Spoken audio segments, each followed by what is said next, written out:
was the end of the chow line. Okay. And we were sailing along, I guess probably 18 knots, something like that. And all of a sudden, we just had shoo, and we stopped. We run up on a coral reef. Oh, that'll tear your ship up. Yeah, well, thank God it didn't. We unloaded all we could to try to get that thing refloated. Right. We took all the boats off, and we tied lines to it, trying to pull it, but to no avail. Yeah. So then our officer told us to, in our boat group, that they sent us on down to Green Cove, New Guinea. Mm-hmm. That's where we were going to pick up this MASH unit. Right. And so we left them up there high and dry. They thought they were going to get off when the high tide, but they finally had to get a seagoing tugs from Australia. Oh wow. To come and pull it off. And then when they got down to Green Cove, they sent a diver down and checked the hull. Mm-hmm. But I remembered that when we were in that typhoon. Right. Because that was that ship hull, and I thought about all those welders, that welded on that ship. Yeah. Because you can't imagine what a beating that ship took. Oh sure. And but it was well put together. Right. Now, as part of the occupying force, where did you all dock at in Japan?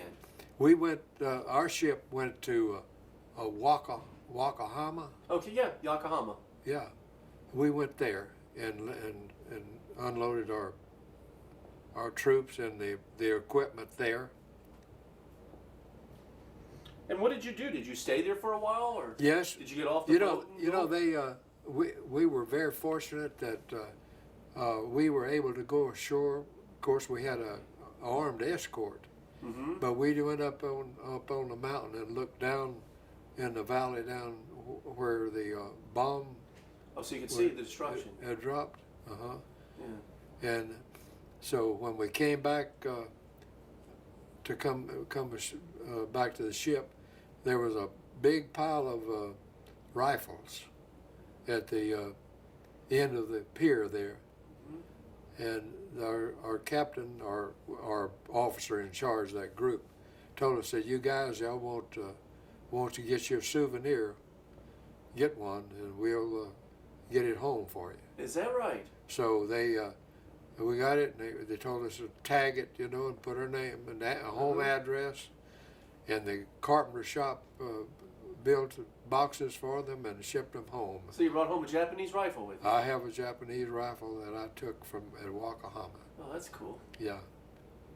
Yeah. Did you have any interaction with the Japanese population? No, I didn't. I remember all these little boats.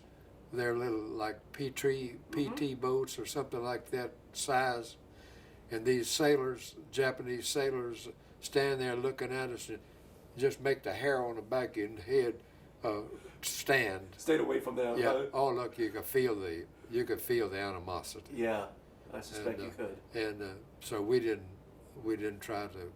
Oh, I didn't. Yeah. And I didn't see any other guys trying to make any move toward conversing with them. So when did you get enough points that you were able to be sent home? Well, I made another trip to, went back to the Philippines. Okay. And got another load of troops, and then we came to, I can't remember the name of the port, but it was near Kobe, and there we unloaded this troops there.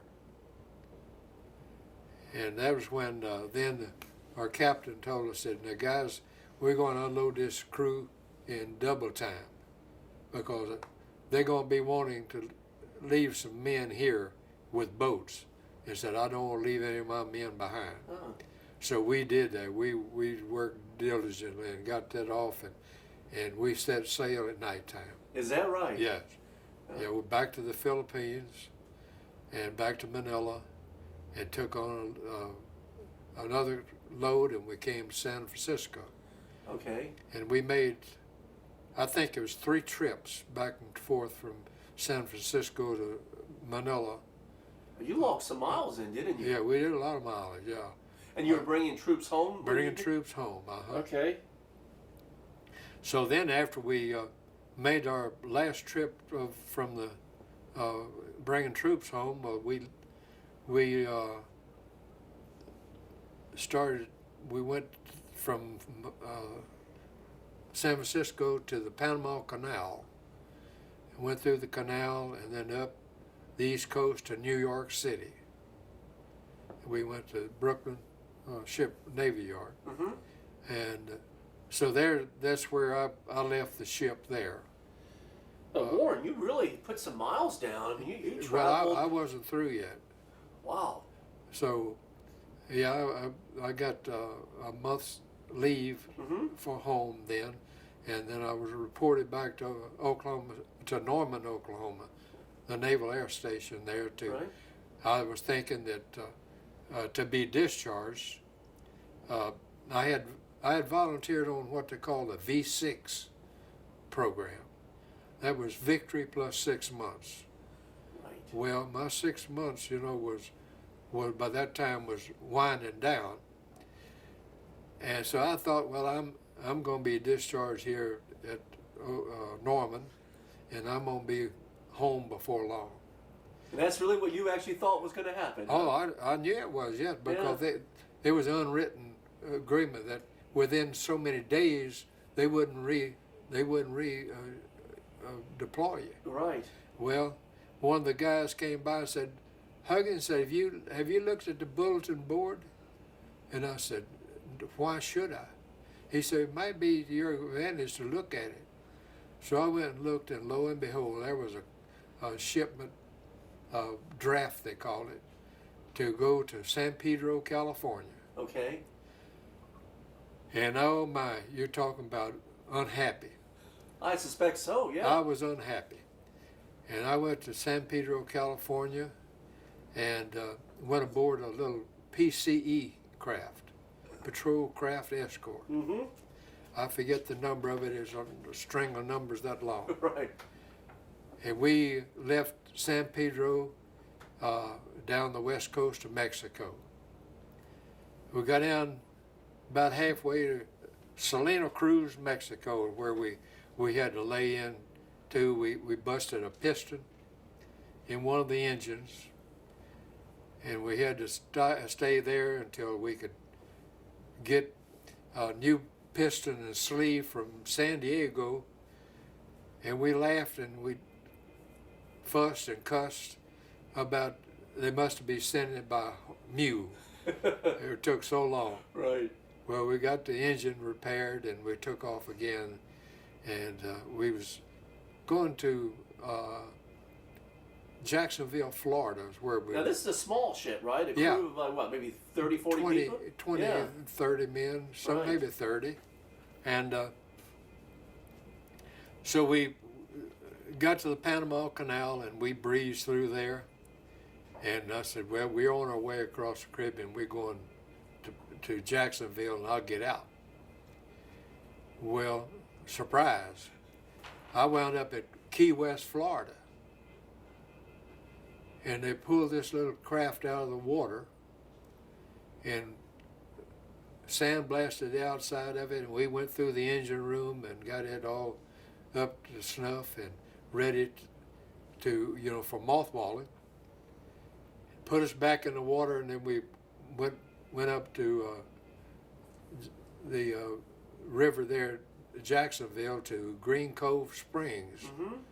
It was odd, it was unusual that we was at Green Cove, New Guinea, Yeah. and here we were at Green Cove Springs, Right. Florida. Yeah. And we tied that little ship up, and it was tied up beside hundreds just like it. Is that right? And they sprayed it with the cobweb stuff, you know, the webbing, and so we walked away from it there. And as I tell you, I was unhappy. Had you said anything to anybody yet about your original agreement that you would be out after 6 months? It had no recourse. So. Yeah. So I asked the little yeoman. I said, "How about cutting my papers to New Orleans? Let me be discharged from New Orleans, the Naval Air Station there." Yeah. He said, "I can do that." I said, "Well, the Navy will just pay for my trip home, and I'd been to Covington, Louisiana, from Gulfport. Okay. Go over there on weekends. I had a cousin that lived there, so I went. I said, I'll go visit cousin, and I will spend a few days with him, and then I'll go home. Well, I got to Covington, and he had a little bar and grill combination, and I was around there maybe 2 or 3 days after I got to his place, and this little brunette gal come in, and or auburn hair, to get a Coke in the middle of the morning. She's taking a morning break, and so a guy introduced us, and that was my wife. So we started dating. That was at the end of June, and the first day of September we were married. I did go back to Oklahoma for a week before then we lived in New Orleans, and she had come back to Covington after the war was over. Okay. And she was a beautician, and she was working in a shop there. So then she went back to New Orleans, and I met her down there. Then So you did not return back home to Oklahoma then? I went back for a week. Yeah, to visit, Yeah. but you didn't. Oh no, I never went back. This is home. Okay. So we had almost 65 years of marriage. That's great. Children? How many children did y'all have? Two daughters. Well, let me ask you a couple questions in concluding, Warren. All right. Did you use the GI Bill for anything later on after the war? Yes. In fact, after the war, I was on a training program with Clay Dutton Lincoln Mercury dealer in New Orleans. I worked there for a while, and then I came down with malaria, and You came down with malaria in the United States? yeah. Ironic, huh? You've been over in the Pacific, and malaria was, everybody was catching malaria, and you come back to the States and you get malaria.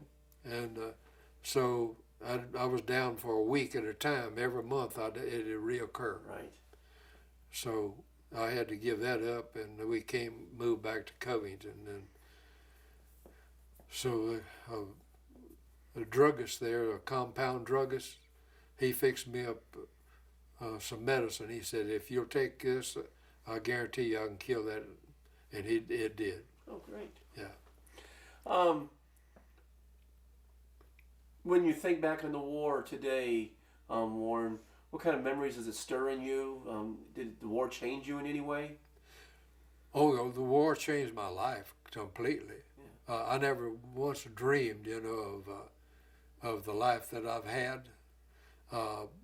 I knew that farming wasn't what I wanted to do, but it's been a wonderful life.